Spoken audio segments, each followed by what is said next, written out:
All right, hey everyone, welcome back. So today we're going deep on a question we get a lot, and honestly, it's one I've always wondered about myself, and that is China actually socialist? I mean, they say they are, but is it really true? So you listeners sent in this fascinating research article, Is China Socialist? Theorizing the Political Economy of China from the Journal of Contemporary Asia. And after taking a look, I knew we had to do a deep dive on this one. It's a timely topic for sure. And yeah, the article really digs deep into the nuances of China's system. I think we're going to uncover some interesting stuff. For sure. There's a lot to unpack here, so let's start with the basics. We can't really analyze China without understanding, like, what socialism even means, right? I mean, we need those yardsticks to measure against. Exactly. Got to have a solid foundation. And when it comes to socialism, you can't avoid going back to Marx, right? I mean, he laid out those core principles, and the article really hones in on four in particular. All right, so hit me with those Marxist fundamentals. Help me dust off those old Econ 101 notes. Okay, so first up, Marx argued that everyone should possess the means of subsistence. Okay, in simpler terms. Basically, everyone deserves access to the basic necessities for survival, right? Food, shelter, those essentials. Gotcha. So it's not just about, like, barely surviving, but having a decent standard of living. Right, exactly. And building on that, the second principle is about shared ownership. Individuals should have a right to a share of the means of production that are held in common. So think factories, land, the resources that create wealth, not just your own little plot, but a piece of the larger pie, so to speak. Interesting. So it's about having a stake in how things are produced, not just getting by. What else? Okay, next up, the big one, equality.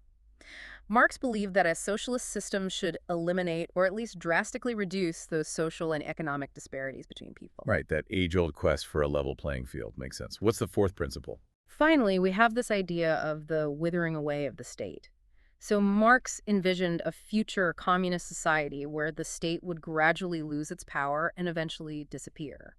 You know, as social classes dissolve and people live in this harmonious utopia. Okay, a utopian vision for sure, but interesting.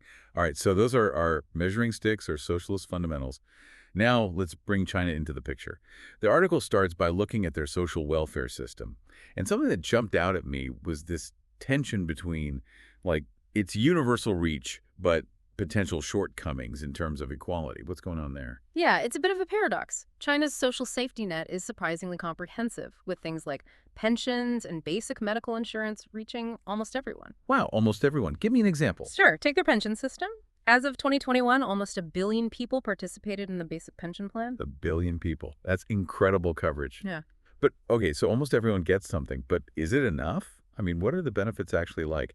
That's where the equality question comes in. The article points out this stark urban-rural divide when it comes to pension replacement rates. Hold on. Remind me what replacement rate means again. Oh, right, sure. So that's basically the percentage of your pre-retirement income that your pension replaces. So, like, how much of your old paycheck you're getting back after you retire. Okay, makes sense. So how big is this divide? It's significant. Urban employees enjoy a replacement rate of around 96%. So their pensions almost entirely replace their pre-retirement income. Pretty good, right? But for rural residents, it's a different story. The replacement rate is only about 12.5%. Wow, 12.5%. That's a massive difference. So what you're saying is a retired factory worker in Beijing might be living pretty comfortably, while a farmer who spent their life working in the fields is struggling to get by. It's a real problem. And think about the consequences, right? This kind of disparity could lead to more social unrest, especially in rural areas. Plus, it could fuel even more migration as people try to move from the countryside to cities for better opportunities, and that puts a strain on urban resources. So it's not just about numbers, it's about, like, the fabric of society, people's lives and livelihoods. And it makes me think about this question the article raises. Can a system really be considered truly socialist if it doesn't ensure everyone benefits equally? I mean, is that even possible? Yeah, it's a tough question. On one hand, providing basic coverage for all is a step towards social welfare for sure. But if those benefits are wildly unequal, it kind of undermines that core principle of equality that's, so central to socialist ideals. So, point for China on universal access, but a big question mark on the equality front. Okay, let's shift gears a bit and talk about that second socialist principle we discussed, the right to a share of the means of production. Now, I understand China's land ownership system is quite unique in this regard, right? It is. It is. One of the things China kept from its earlier socialist period is the collective ownership of rural land. So basically, villages own the land, and while households get land use contracts, they can't actually sell it. So, no private land ownership for farmers. On the surface, that sounds pretty socialist, right?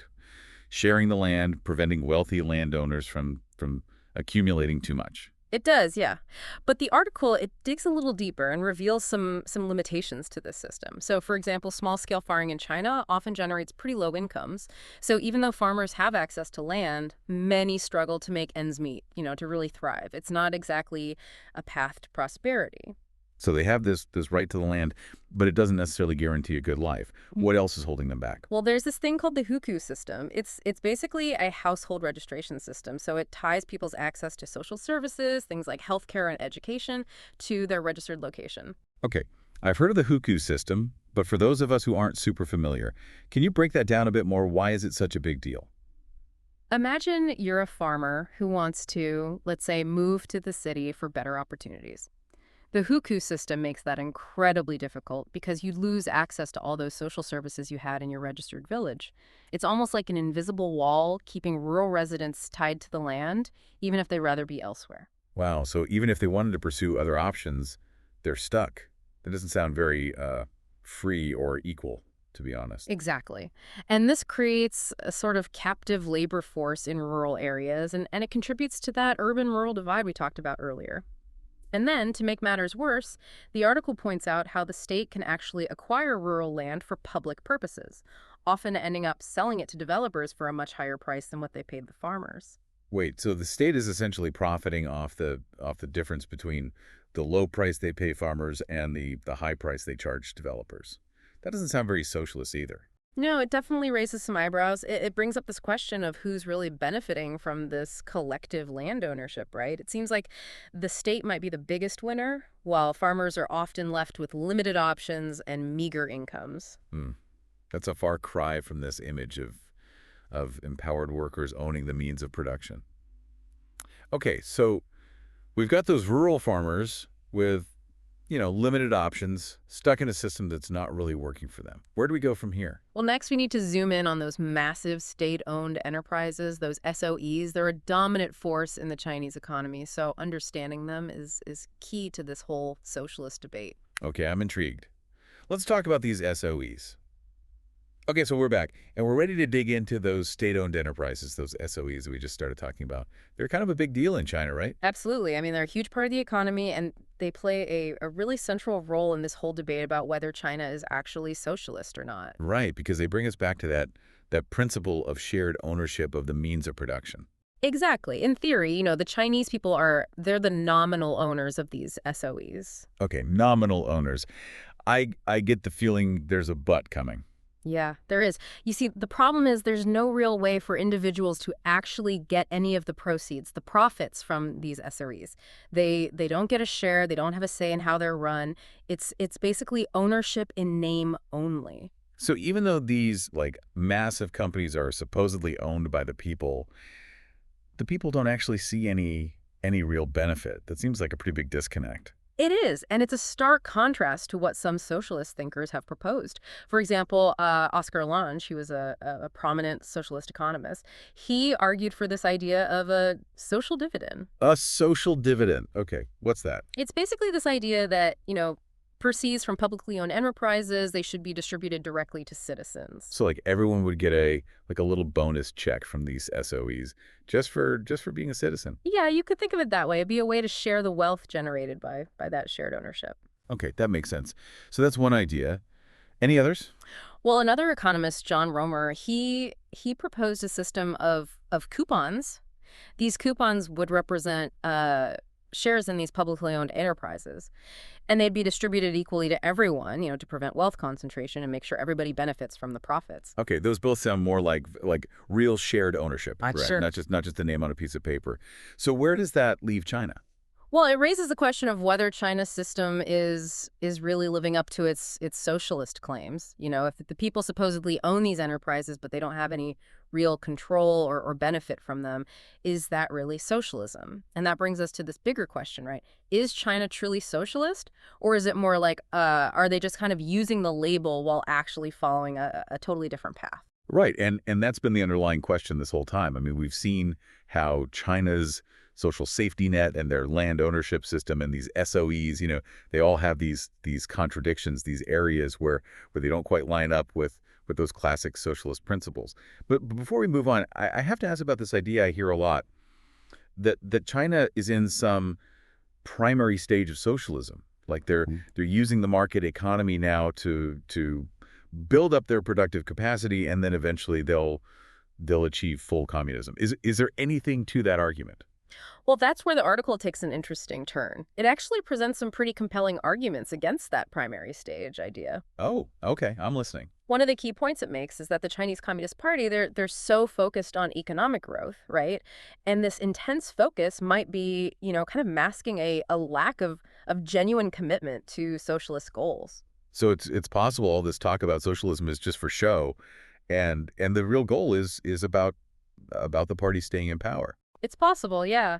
And the article also points out these really entrenched bureaucratic structures within China. Okay, and what do those have to do with it? Well, those structures, they could create a lot of resistance to any attempt to actually redistribute wealth in the future, even if the goal was to move towards a more, genuinely socialist society.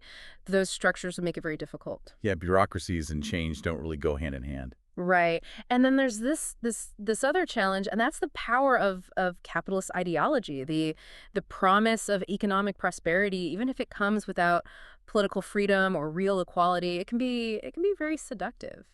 Especially when you've seen the kind of growth that China has, right? Yeah. It's easy to just buy into the idea that as long as the economy is doing well, everything else will eventually sort itself out. Exactly. And that creates a real obstacle for any potential shift towards a more authentically socialist system. People might just be willing to accept certain trade-offs if their standard of living is improving. So, okay, if it's not really socialism and it's not really on a path towards communism, then what is it? Is China's system just like a new version of capitalism, maybe with a socialist sounding language sprinkled on top? Well, the article dives into this concept of state capitalism, and I think that's a key piece of the puzzle here. It's a way to really understand what's going on in China. But I think we need to unpack that in more detail. All right, state capitalism.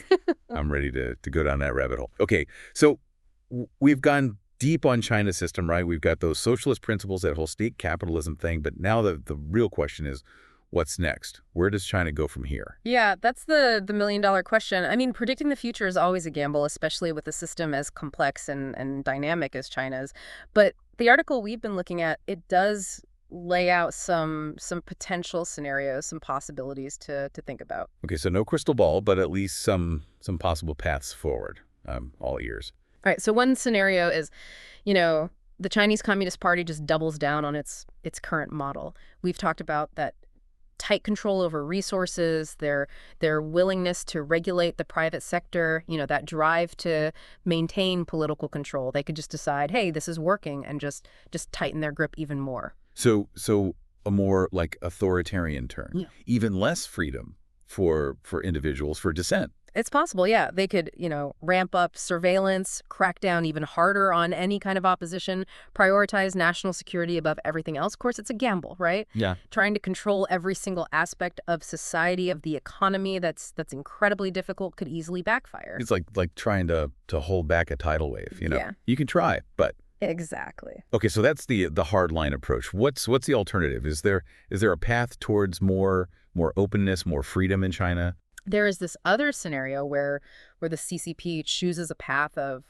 gradual reform. They might recognize that those growing inequalities, those social tensions we've been talking about, they're a threat to their long-term stability, right? Yeah. So maybe they decide to make some concessions to avoid a bigger crisis down the road. Okay, so a controlled release valve kind of thing. What kind of reforms are we talking about specifically?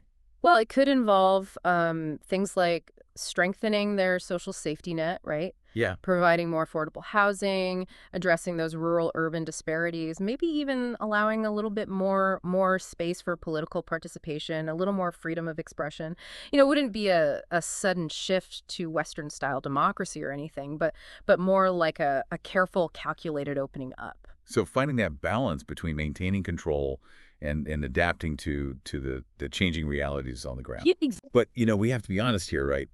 Predicting the future is tricky business. We can draw up these scenarios, but there are always those unexpected events, those wild cards that can completely change the game. Oh, absolutely. We can't forget about those black swan events, a global pandemic, a sudden economic collapse, even internal power struggles within the CCP. You just never know what's going to happen, and any one of those things could completely derail China's trajectory.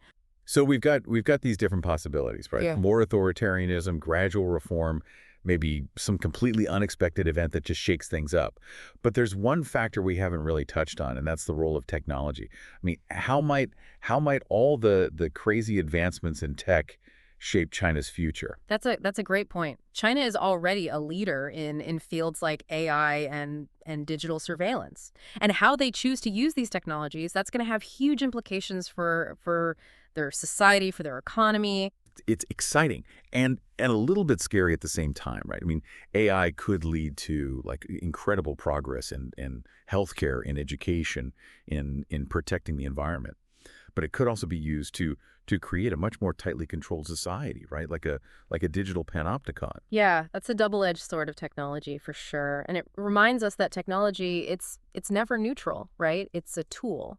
And how it's used, it all comes down to the values, the intentions of the people who control it. And in China's case, that means the CCP, they have a lot of power in shaping how those technologies are developed and used. So technology is a wild card in itself. It can accelerate those existing trends, whether it's towards more control or more openness. Yeah. But let's zoom out for a minute and think about the bigger picture here.